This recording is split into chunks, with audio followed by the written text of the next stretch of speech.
Hello students, welcome to electronics academy YouTube channel. आज मैं आपको जेबी गुप्ता का ऑब्जेक्टिव सॉल्यूशन कराऊंगा, जिसमें हमारा सब्जेक्ट रहेगा बेसिक इलेक्ट्रॉनिक्स। ये लेक्चर नंबर 26 है, जिसमें क्वेश्चन नंबर 501 से लेकर 520 तक रहेगा। और अगर इसी पिछला क्वेश्चन का वीडियोस देखना होगा तो आप एक बार डिस्क्रिप्शन में लिंक चेक कर लेंगे, वहाँ पर सब्जेक्ट वाइज लिंक डाला हुआ है सारे प्ले लिस्ट का। तो चलो फिर वीडियो को शुरू करते हैं। क्वेश्चन नंबर 501 पे चलते हैं। तो बोल रहा है 501 question number, in a biasing of BJT the slope of load land can be calculated using. ठीक है, तो जो लोड लैंड का स्लोप है उसे हम लोग क्या कैलकुलेट करते हैं। तो सबसे पहले स्लोप देखो किस तरीके से स्लोप होता है। तो ये अपना जो स्लोप होता है लोड लैंड का ये होता है, ठीक है ना। यहाँ पर अपना वीसीसी रहता है। ओके, ये वीसीसी रहता है। इधर बढ़ोगे तो क्या अपना रहेगा, वीसी रहेगा। And ये अपना वीसी, ये अपना आईसी मैक्स रहेगा, ठीक है ना। आईसी मैक्स हो गया ये। और इधर बढ़ने पे क्या अपने मिलेगा, आईसी मिलेगा। ओके ना। और यहीं पर एक ऑपरेटिंग पॉइंट होता है, इस तरीके से ऑपरेटिंग पॉइंट होता है, इसको कहते हैं क्यू पॉइंट कहते हैं हम लोग। ये अपना क्यू पॉइंट हुआ। और ये वाला जो टर्म कहलाता है ना, ये वाला टर्म जो कहलाता है, इसको कहते हैं I C Q. I C Q. And इस वाले को कहते हैं हम लोग V C E Q point. Okay ना। तो ये हो गया। अब इसके बारे में थोड़ा सा जानो कि क्या मैं ये क्या कहना चाह रहा हूँ। तो सबसे पहले मैंने देखो, मैंने जो बनाया, ये जो अपना एक लोड लाइन बनाया, उसके बीच में मैंने एक ये बनाया अपना क्यू पॉइंट निकाला। तो अगर सपोज मुझे क्यू पॉइंट चाहिए तो उसके लिए मुझे 2 पॉइंट का रिक्वायरमेंट चाहिए, ठीक है ना। तो 2 पॉइंट मुझे रिक्वायर्ड चाहिए, ठीक है ना। तो इसके लिए क्या चाहिए, मुझे 2 पॉइंट रिक्वायर्ड है। नेक्स्ट मैं इसके लिए पॉइंट लिख रहा हूँ कि अगर इसमें देखो, अब इस वाली इक्वेशन में देखो, इस ग्राफ में जो आईसी है वो मैक्सिमम होगा। IC will be maximum at VC saturate करेगा।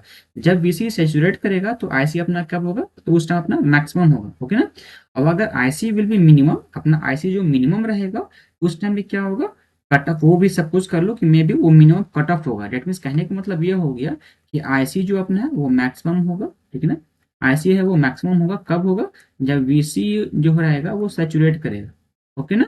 तो ये अपना पहला स्टेप हो गया।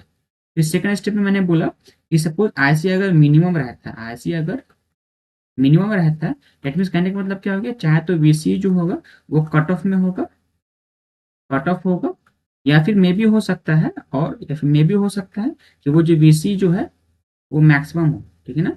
वीसी कैसा हो, मैक्सिमम हो। तो ये दो कंडीशन मैंने बोला, इसी कंडीशन पे सारा कुछ इसका आंसर आ रहा है, ठीक है ना। तो minimum and maximum value of collector current, यानी कहने का मतलब जो स्लोप देता है लोड लाइन का उससे क्या कैलकुलेट करते हैं, चाहे तो मिनिमम चाहे तो मैक्सिमम वैल्यू हम लोग कैलकुलेट करते हैं कलेक्टर करंट का। तो ऑप्शन नंबर हमारा डी हो जाएगा 501 का। 502 क्वेश्चन नंबर देखिए, पूरा consider the following statement, the bias stability of an emitter bias amplifier circuit improved by the. ये बायस स्टेबिलिटी को अगर मैं इंप्रूव करना चाहूँ इमीटर बायस एम्पलीफायर का, तो किस तरीके से हम लोग इंप्रूव कर सकते हैं। तो सपोज कर लो कि बायस इमीटर बायस का एम्पलीफायर का अगर स्टेबिलिटी फैक्टर जो फॉर्मूला होता है, एस इज इक्वल टू क्या फॉर्मूला होता है, 1 plus beta upon 1 plus beta into R E upon R B plus R A, ठीक है ना। ये अपना स्टेबिलिटी फैक्टर का फॉर्मूला होता है। अब इस इक्वेशन को देखो, इस इक्वेशन से आपको क्या समझ में आ रहा है कि एस जो है वो स्टेबिलिटी फैक्टर जो है वो वैरी कर रहा है 1, एंड फिर 1 फॉर स्मॉलर के लिए, एंड आर बी, ठीक है ना, smaller values of R B. तो इसको मैं एक और समराइज करता हूँ, इस इक्वेशन को मैं समराइज कर दे रहा हूँ। एस इज इक्वल टू क्या हो जाएगा, 1 प्लस बीटा, ठीक है ना, 1 प्लस बीटा, एंड ये अपना रहेगा इस तरीके से, and 1 plus R B upon R E upon 1 plus beta plus R B upon R A, ठीक है ना। अब मैं इसको अब इस इक्वेशन पे आप चलो, इस इक्वेशन से देखो। सबसे पहले क्या है, ये जो स्टेबिलिटी फैक्टर जो है वो वैरी कर रहा है, ठीक है ना। वैरी किससे किसके बीच में कर रहा है, बिटवीन 1, ठीक है ना। अगर 1 आ रहा है तो उस टाइम में कब आ रहा है, जब small value of R B upon R E रहेगा, ठीक है ना। तो 1 होगा जब R B upon R E जो वैल्यू रहेगा वो स्मॉल रहेगा, और 1 प्लस बीटा रहेगा कब, जब larger value of R B upon R E रहेगा, ठीक है ना। तो अगर मान लो एस जो होगा वो वैरी करेगा बिटवीन 1, ठीक है ना। एस जो है वो वैरी करेगा 1 किसके लिए, जब R B upon R E जो रहेगा वो स्मॉलर रहेगा, ठीक है ना। और स्टेबिलिटी फैक्टर जो है 1 प्लस बीटा हो रहा है, 1 प्लस बीटा हो रहा है कब हो रहा है, जब R B upon R E जो है वो लार्जर है, मतलब बड़ा वैल्यू है, ठीक है ना। तो अगर प्रॉपर ऑपरेशन मुझे करना है, मान लो मुझे प्रॉपर ऑपरेशन देना है, ठीक है ना, मुझे इसमें क्या बोला, इंप्रूव करना है। तो कहने का मतलब मुझे प्रॉपर ऑपरेशन करना है। तो कहने का मतलब वीसीसी जो है और आर ई जो है वो दोनों को मुझे लार्जर रखना पड़ेगा, एंड आर बी को मुझे स्मॉलर रखना पड़ेगा इस इक्वेशन के हिसाब से। जो वीसीसी है अपना, वीसीसी को मुझे क्या करना पड़ेगा, वो यहाँ पे लिख दे रहा हूँ मैं। तो वीसीसी जो अपना है वो वीसीसी एंड आर ई जो है अपना, आर ई, इन दोनों को मुझे क्या करना पड़ेगा, लार्जर रखना पड़ेगा, ज्यादा रखना पड़ेगा, ठीक है ना। एंड एक और पॉइंट में क्या मैंने बोला कि आरबी जो है, ठीक है ना, उसको मुझे क्या करना है, वो कम से कम रखना। तो इसको मैं इससे इस ये दोनों काम करके मैं इस वाले को यानी बैच स्टेबिलिटी फैक्टर को मैं इंक्रीज कर सकता हूँ, इंप्रूव कर सकता हूँ, ठीक है ना। तो ऑप्शन नंबर हमारा जो होगा, इसको इंप्रूव करने का क्या अपना तरीका होगी, इन दोनों को करके हम लोग इंप्रूव कर सकते हैं। ओके, तो इसका ऑप्शन नंबर हमारा जो होगा वो ए हो जाएगा, ठीक है ना। 1 और 2 डिक्रीज करता है वैल्यू ऑफ आरबी एंड फिर increasing of the value of are E, ठीक है ना। ऑप्शन नंबर हमारा ए हो जाएगा 502 का। नेक्स्ट क्वेश्चन चलते हैं 503 पे। What the voltage divider bias circuit is used in amplifier quite often because, मतलब वोल्टेज डिवाइडर बायस सर्किट में हम लोग यूज करते हैं क्विट ऑप्टेन बिकॉज, मतलब क्यों यूज करते हैं वो क्वेश्चन पूछ रहा है। तो पहले बात करो कि वोल्टेज डिवाइडर बायस सर्किट जो होता है उसमें क्या होता है, आईसी जो होता है वो इक्वल होता है आई ई के, ठीक है ना।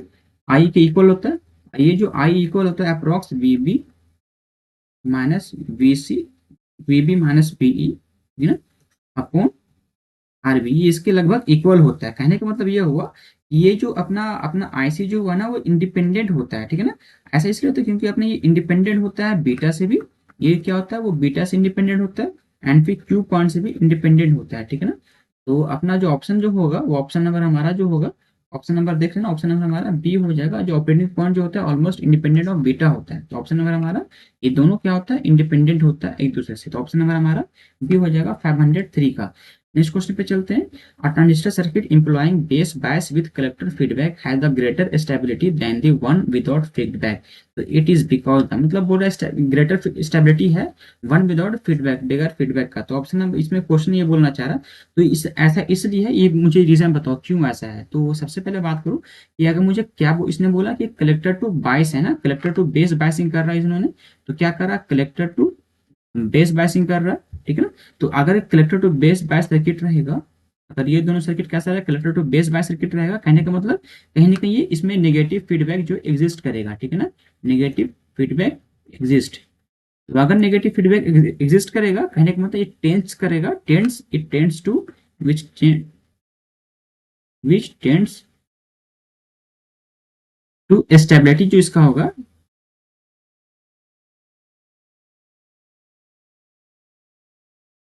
स्टेबलाइज द कलेक्टर करंट, ठीक है ना, कलेक्टर करंट को स्टेबलाइज करेगा against the change in temperature, against change in temperature, ठीक है ना। तो आईसी को क्या करेगा, स्टेबलाइज करेगा अगेंस्ट चेंज इन टेम्परेचर, या फिर टेम्परेचर से चेंज कर सकते हो, या फिर कर लो कि अगर सपोज मुझे ट्रांजिस्टर को रिप्लेस करना होगा तो रिप्लेसमेंट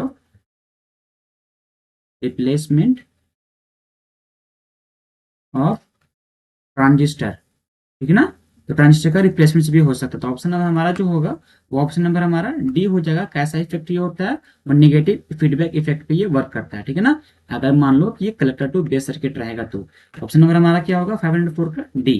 नेक्स्ट क्वेश्चन पे देखो, the biasing circuit of IC, ठीक है ना, BGT is done by the following biasing scheme. तो जो बायसिंग सर्किट जो होता है आईसी का, तो किस बायसिंग स्कीम पे ये वर्क करता है। सबसे पहले बायसिंग जो होता है, मैं मान लेता हूँ डायरेक्टली मैं इसको डायोड पे लेके चलता हूँ। तो अगर मुझे डायोड बायसिंग करना होगा आईसीस का यूज करके, तो उसमें क्या होता है, उसी को हम लोग कहते हैं करंट मिरर बायसिंग करंट, ठीक है ना, करंट मिरर बायसिंग कहा जाता है। तो करंट मिरर बायसिंग स्कीम का हो या फिर सर्किट का हो, तो अगर सपोज कर लो कि ये डायोड पे बेस्ड पे होगा, ठीक है ना, तो डायोड पे होगा तो क्या कहते हैं, करंट मिरर बायसिंग स्कीम कहा जाता है। 505 का ऑप्शन नंबर सी हो जाएगा। नेक्स्ट क्वेश्चन देखो, when a voltage divider bias amplifier has the Q point near to the middle of the DC load line, what is the maximum unclipped peak to peak voltage? Maximum unclipped जो होता है voltage peak to peak वो क्या होगा, वो question पूछ रहा है। सबसे पहले लोड लाइन बनाओगे, ये अपना लोड लाइन है, यहाँ पे क्या अपना था, वीसीसी था, और यहाँ पे अपना आईसी जो है वो मैक्सिमम है, ओके ना। ये टर्म अपना आईसी है, ये टर्म अपना इधर से क्या रहेगा, अपना ये रहेगा वीसीई रहेगा, एंड ये क्या है अपना आईसी है, ओके ना। अब मैं एक लोड लाइन बना रहा हूँ, ओके। और यहाँ पर जो अपना ये टर्म रहेगा जिसको मैं क्यू पॉइंट डिफाइन कर रहा हूँ, ये अपना क्यू पॉइंट है जिसको मैं डिफाइन कर रहा हूँ क्यू पॉइंट, ओके। और ये वाला टर्म अपना क्या कहलाता है, आई सी क्यू कहलाता है, एंड ये टर्म अपना कहलाता है V C E Q, okay. अब बात करो, अब देखो यहाँ पर अगर सपोज करो क्यू पॉइंट जो है वो मिडिल में है लोड लाइन के, ये तो दिख रहा है, ये अपना जो क्या है मिडिल में रहता है लोड लाइन की। रेडियस कहने का मतलब क्या हो गया कि वीसी जो अपना है, ठीक है ना, जो वीसीई क्यू है वो क्या होगा, वीसीसी के हाफ होगा, है ना। तो इसने क्या क्वेश्चन पूछा, इसने बोला क्वेश्चन में कि अनक्लिप्ड बताइए, unclipped peak to peak voltage क्या होगा। तो अनक्लिप्ड पीक टू पीक निकालता हूँ, maximum unclipped peak to peak, तो वीसीसी इज इक्वल टू क्या हो जाएगा, टू वीसीई क्यू। तो ऑप्शन नंबर हमारा जो होगा टू वीसी क्यू, तो ऑप्शन नंबर हमारा डी हो जाएगा 506 का, ये maximum unclipped peak to peak voltage है, ठीक है ना। नेक्स्ट क्वेश्चन पे चल रहा है, बोल रहा है कि diode are use to compensate which of the following transistor circuit parameters. Diode को यूज करते हैं कंपनसेट करने के लिए, तो कौन सा सर्किट इनमें से कौन सा पैरामीटर्स है, ठीक है ना। तो अब इसमें से देखो, सबसे पहले आप समझो कि डायोड जो होता है वो कंपनसेट किया जा रहा है, ठीक है ना। तो डायोड को यूज करते हैं हम लोग कंपनसेट करने के लिए, कहने का मतलब आईसीओ जो है, आईसीओ आईसीओ एंड वीबीई, ये दोनों जो है ये क्या होता है कि due to variation temperature compensate करता है, क्यों करता है, क्योंकि टेम्परेचर में वेरिएशन आता है, ठीक है ना। तो वेरिएशन इन टेम्परेचर में वेरिएशन के कारण ये दोनों कंपनसेट करता है। दैट इज कहने का मतलब क्या हुआ, the value of the beta and VBE का वैल्यू जो रहेगा वो चेंज करेगा, चाहे तो ट्रांजिस्टर को हम चेंज कर ले यानी रिप्लेस कर दे। तो पहला तो वेरिएशन आएगा टेम्परेचर में चेंज करने से, और सेकंड जो वेरिएशन आएगा रिप्लेसमेंट ऑफ ट्रांजिस्टर से आएगा, ठीक है ना, रिप्लेसमेंट ऑफ ट्रांजिस्टर, ठीक है ना। तो इसमें क्या क्या चेंज होगा, वो अपना बीटा चेंज होगा एंड वीबीई चेंज होता है, ओके ना। तो ये तीन चीज चेंज होता है। तो कहने का मतलब क्या हो गया कि इसका ऑप्शन जो पूछा है कि कौन सा कंपनसेट करेगा, तो ऑप्शन नंबर हमारा जो होगा वो ए होगा, 1 एंड 2 जो है ओनली कंपनसेट करेगा, ठीक है ना। तो नेक्स्ट क्वेश्चन पे चल रहे हैं। नेक्स्ट क्वेश्चन देखो, नेक्स्ट क्वेश्चन बोल रहा है कि thermal runaway in a transistor biased in a active region due to. मतलब थर्मल रनअवे जो आता है अपने पास, थर्मल रनअवे जो होता है वो एक्टिव बायस में, एक्टिव रीजन में ऐसा क्यों होता है, थर्मल रनअवे क्यों होता है। तो इसका मैं पूरा ओवरऑल लॉजिक बता रहा हूँ मैं। तो पहले इसका आप एक आईसी का equation, collector current IC is equal to क्या इक्वेशन होता है, beta times IB plus 1 plus beta ICO होता है ना, ठीक है ना, ये मेन इक्वेशन होता है। अब देखो, अगर सपोज कर लो मुझे आईसी का टेम्परेचर, मान लो कि आईसी मुझे अगर इंक्रीज करना होगा, ठीक है ना, आईसी अगर इंक्रीज करता है विथ इंक्रीज इन टेम्परेचर, ठीक है ना, अगर आईसी इंक्रीज करेगा टेम्परेचर के कारण, कहने का मतलब क्या होगा कि पावर डिसिपेशन भी क्या होगा, यानी पीडी जो होगा पावर डिसिपेशन वो भी इंक्रीज करेगा। जितना आईसी अगर इंक्रीज करता है टेम्परेचर इंक्रीज करने से, तो पावर डिसिपेशन इंक्रीज करेगा। अब अगर मान लो कि ये जो अपना प्रोसेस है ना, टेम्परेचर इंक्रीज किया, फिर आईसी इंक्रीज किया तो पावर डिसिपेशन इंक्रीज किया, ये जो प्रोसेस है ये क्यूमुलेटिव होते रहता है, ये लगातार घूमते रहता है, होते रहता है, ठीक है ना। तो अगर ये प्रोसेस होते रहेगा, एक समय ऐसा आएगा कि जो अपना वो ट्रांजिस्टर है ना वो जल जाएगा, ठीक है ना, ट्रांजिस्टर जो जल जाएगा। अब इस प्रोसेस को ही कहते हैं थर्मल रनअवे, ठीक है ना। तो इस प्रोसेस को क्या कहते हैं, थर्मल रनअवे। तो इनमें से ऑप्शन नंबर पूछा है कि क्या होगा, तो ऑप्शन नंबर सी सिर्फ ओनली 3 होगा, जब चेंज करते हैं रिवर्स कलेक्टर सैचुरेशन करंट को ड्यू टू राइजिंग टेम्परेचर। अगर टेम्परेचर बढ़ेगा तो रिवर्स कलेक्टर करंट जो है वो अपना चेंज करेगा, इसके कारण क्या होगा, पावर डिसिपेशन बढ़ेगा, और उसके कारण अपना थर्मल रनअवे जो है अपना अपेयर हो जाता है। तो ऑप्शन नंबर हमारा सी हो जाएगा 508 का। 509 पे चलते हैं, क्वेश्चन बोल रहा है कि इन a transistor biased thus in the active region thermal runaway is due to. वही सेम क्वेश्चन पूछा है कि थर्मल रनअवे जो है किस कारण से होता है। तो ऑप्शन नंबर बी होगा same, change in reverse collector saturation current due to rising temperature. Option number हमारा बी, सेम ही क्वेश्चन दोनों था, उसी बेस पे क्वेश्चन दे दिया गया है। नेक्स्ट क्वेश्चन पे चल रहा है, बोल रहा है कि ऑफ द 4 बायसिंग सर्किट्स, यहाँ पे 4 बायसिंग सर्किट दे रखा है इन्होंने, बोल रहा है कि BJT indicates the one which can have maximum bias stability. इनमें से बताओ कि किसका मैक्सिमम बायस स्टेबिलिटी होता है। तो अपने कॉन्सेप्ट पता है कि मैक्सिमम बायस स्टेबिलिटी जो जिसका होता है वो सेल्फ बायस का होता है, ठीक है ना। सेल्फ बायस सर्किट अगर रहेगा तो उसका जो स्टेबिलिटी जो होगा वो बहुत ज्यादा मैक्सिमम होगा, ठीक है ना। या फिर कह सकते हो इसको और कहते हैं क्या, इसको कहते हैं पोटेंशियल पोटेंशियल डिवाइडर, ठीक है ना। तो अगर इस तरह का बायसिंग रहेगा तो उसका मैक्सिमम स्टेबिलिटी रहेगा। तो इनमें से जो ऑप्शन नंबर हमारा ए है, ये जो है एक तरह का सेल्फ बायस किया हुआ या पोटेंशियल डिवाइडर बायसिंग किया हुआ है। तो ऑप्शन नंबर हमारा ए है, जिसका स्टेबिलिटी जो है मैक्सिमम है। नेक्स्ट क्वेश्चन पे चल रहा है, बोल रहा है कि विच of the following biasing will give the best performance. ये सेम क्वेश्चन है, 510 की तरह ही सेम क्वेश्चन है। तो बोल रहा है इनमें से कौन, तो भाई क्या होगा इसका सेम, सेल्फ बायस अगर किया रहेगा तो ऑप्शन नंबर हमारा जो है वो सी होगा, ये जो सेल्फ बायस किया हुआ था, ऑप्शन नंबर हमारा सी 511 का। 512 देखिए बोल रहा है कि the unit of thermal resistance of a semiconductor device. तो थर्मल रेजिस्टेंस का यूनिट पूछ रहा है, तो जो थर्मल रेजिस्टेंस का यूनिट होता है वो Celsius, degree Celsius per watt. Option number हमारा डी होगा। नेक्स्ट क्वेश्चन पे चल रहा है, the maximum junction temperature of a transistor is 150 degree Celsius and the ambient temperature 25 degree Celsius. तो total thermal impedance 1 degree per watt है, ठीक है ना, 1 degree per watt. And what is the maximum power dissipation, तो power dissipation पूछ रहा है। तो पावर डिसिपेशन का फॉर्मूला क्या होता है, पीडी इज इक्वल टू क्या होता है, राइजिंग राइजिंग पीडी लिखो, पीडी इज इक्वल टू क्या होता है, राइजिंग टेम्परेचर, कितना टेम्परेचर में राइज हुआ, कौन, थर्मल रेजिस्टेंस, ठीक है ना, रेजिस्टेंस। तो कितना राइज हुआ टेम्परेचर में, कितना था, 150 था और 125 हुआ, ठीक है ना। आपको थर्मल रेजिस्टेंस कितना दे रखा है इन्होंने, 1 डिग्री पर वाट। सॉल्व करोगे तो 125 अपॉन 1 कहने का मतलब 125 वाट। तो ऑप्शन नंबर हमारा जो होगा वो ऑप्शन नंबर हमारा सी हो जाएगा, 513 का। नेक्स्ट क्वेश्चन देखो, 514 क्वेश्चन नंबर देखिए, 514 क्या बोल रहा है question, the condition to be satisfied to prevent the thermal runaway. मतलब एक कंडीशन बताइए जिससे हम प्रिवेंट कर सके, बच सके थर्मल रनअवे से इन ए ट्रांजिस्टर एम्पलीफायर, ठीक है ना। तो इनमें से कौन सा कंडीशन होगा जिसका मैं थर्मल रनअवे से मैं बच सकूं, ठीक है ना। जहाँ पे पीसी दे रखा है, पावर डिसिपेट दे रखा है एट कलेक्टर, एंड टीजे दे रखा है जंक्शन टेम्परेचर, टीए दे रखा है एम्बिएंट टेम्परेचर, क्यू दे रखा है थर्मल रेजिस्टेंस, ठीक है ना। तो पूछ रहा है कि क्या कंडीशन होगा इन सब के बीच में, क्या कंडीशन होगा जिससे कारण मैं बच सकूं थर्मल रनअवे से। सबसे पहले जो कंडीशन होता है अवॉइड करने के लिए थर्मल रनअवे को, तो पहले एक डिफिनेशन होता है, पहले मतलब कहने का the rate at which heat is released, ठीक है ना। एक रेट बताओ जो हीट रिलीज करता है कलेक्टर जंक्शन पे, जो एक्सीड नहीं करेगा, ठीक है ना, एक्सीड नहीं करेगा, can be dissipate under the steady state condition. कहने के मतलब इसको अगर मैथमेटिक्स में लिखूं मैं, तो डी कहने का डेल पीसी जो होगा वो अपना जो होगा डेल पीजे यानी जंक्शन का जो टेम्परेचर होगा वो अप्रोक्स लेस देन रहेगा 1 अपॉन क्यू के। कहने का मतलब 1 अपॉन, या फिर कहा तो 1 upon ambient temperature, 1 upon ambient temperature, ठीक है ना।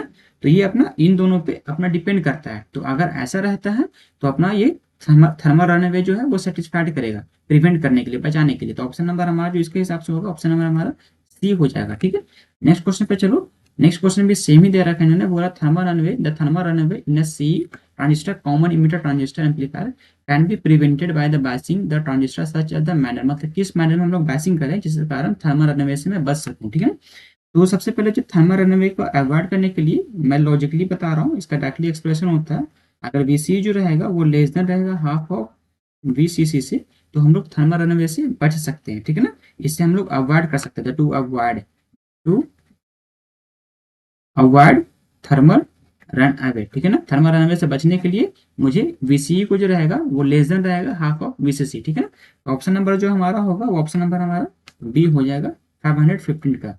नेक्स्ट चलो 516 पे, thermal run away will takes place if the question point in such that. तो क्वेश्चन पॉइंट किस तरीके से रहेगा जिस कारण थर्मल रन अवे जो होगा वो प्लेस करेगा, वो अपेयर हो जाएगा। तो अभी जस्ट मैंने बताया कि अगर मुझे प्रिवेंट करना होगा, बचाना होगा थर्मल रन अवे से, मैं क्या करूंगा, इसको लेस देन वीसीई को लेस देन रखूंगा हाफ ऑफ वीसीसी, ठीक है ना। तो अगर मुझे वो अपेयर कराना है, मुझे लाना है, तो उसको क्या करना पड़ेगा, जो वीसीई जो रहेगा ना, वीसीई को अगर मुझे अपेयर करना होगा, आकर होगा, तो वो जो वीसीई जो रहेगा वो हाफ ऑफ वीसीसी रहेगा, greater than half of VCC रहेगा, ठीक है ना। ऑप्शन नंबर हमारा जो होगा वो ऑप्शन नंबर हमारा ए रहेगा। 517 क्वेश्चन नंबर देखिए, to avoid thermal runaway, same ही क्वेश्चन है, अवॉइड करने के लिए थर्मल रनअवे को क्या, वही सेम ही ऑप्शन रहेगा अपना। तो 517 का ऑप्शन नंबर हमारा जो होगा वो बी हो जाएगा, ठीक है ना। ये कहाँ से मैंने दिया, 515 का क्वेश्चन फिर देख लेना एक बार, उसी का सेम क्वेश्चन ही लिया हुआ है, ठीक है ना। नेक्स्ट क्वेश्चन पे चल रहे हैं, अब BJT is biased with a power supply 12 volt. एक बीजेटी बायसिंग किया गया 12 वोल्ट से, ठीक है ना। For minimum heat dissipation the drop across the transistor will be. अगर मेरे को जो हीट डिसिपेशन वो मिनिमम हो तो उसके लिए मुझे क्या करना पड़ेगा, ठीक है ना, drop across the minimum heat dissipation, drop across the, तो हीट मुझे निकालना कितना डिसिपेट कर रहा है, ठीक है ना। तो कहने का मतलब क्या, अभी जस्ट मैंने बताया कितना होना चाहिए, हाफ ऑफ वीसीसी होना चाहिए ना डिसिपेशन के लिए। तो हाफ ऑफ वीसीसी कितना दे रखा है इन्होंने, 12 वोल्ट, कहने का मतलब 6 वोल्ट अपना जो रहेगा वो मिनिमम रहेगा। तो ऑप्शन नंबर हमारा जो होगा वो ए हो जाएगा, ठीक है ना। नेक्स्ट क्वेश्चन पे चलो, नेक्स्ट क्वेश्चन क्या बोल रहा है, नेक्स्ट क्वेश्चन अपना है, नेक्स्ट क्वेश्चन देखो बोल रहा है कि 519 है ना, 519 बोल रहा है क्वेश्चन कि for transistor amplifier with self biasing, एक ट्रांजिस्टर जो है वो सेल्फ बायसिंग किया हुआ नेटवर्क से, तो फ्लोइंग कंपोनेंट्स आर यूज्ड, इनमें से एक ना कंपोनेंट्स यूज किया गया, तो बोल रहा है स्टेबिलिटी फैक्टर निकालो, एस इज इक्वल टू क्या होगा।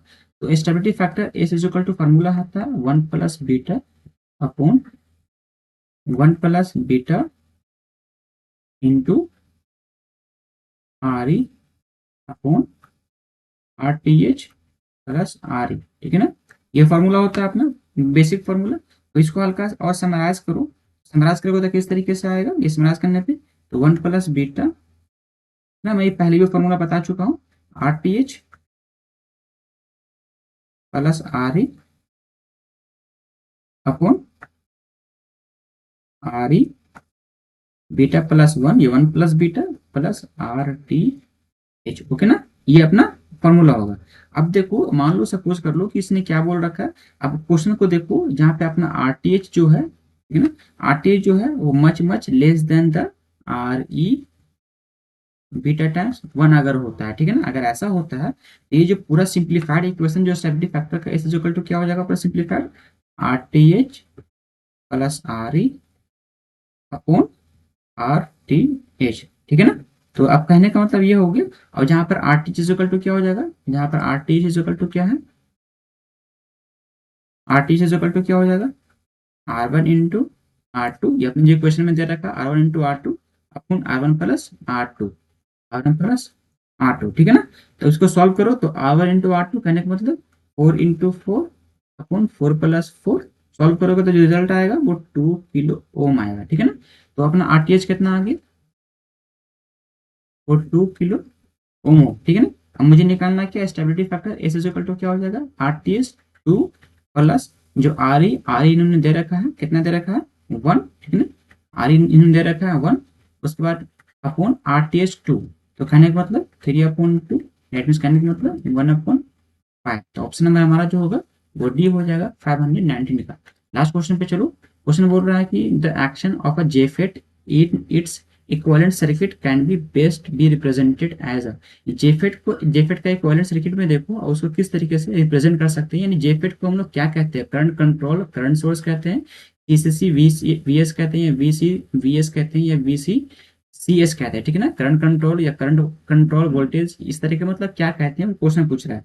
तो जेफेट को हम लोग जो कहते हैं वो हम लोग वोल्टेज कंट्रोल करंट सोर्स कहते हैं, ठीक है ना, वी सी सी एस कहते हैं हम लोग जेफेट को, वोल्टेज कंट्रोल करंट सोर्स कहा जाता है। तो ये अब लॉजिकली क्वेश्चन है, इसका अगर थ्योरी देखना होगा तो आप देख लेना एक बार। तो चलो फिर कंप्लीट हो गया अपना 520 तक क्वेश्चन, फिर मिलते हैं नेक्स्ट वीडियो में जिसमें क्वेश्चन नंबर 521 से रहेगा 540 तक। तो चलो फिर मिलते हैं नेक्स्ट वीडियो में।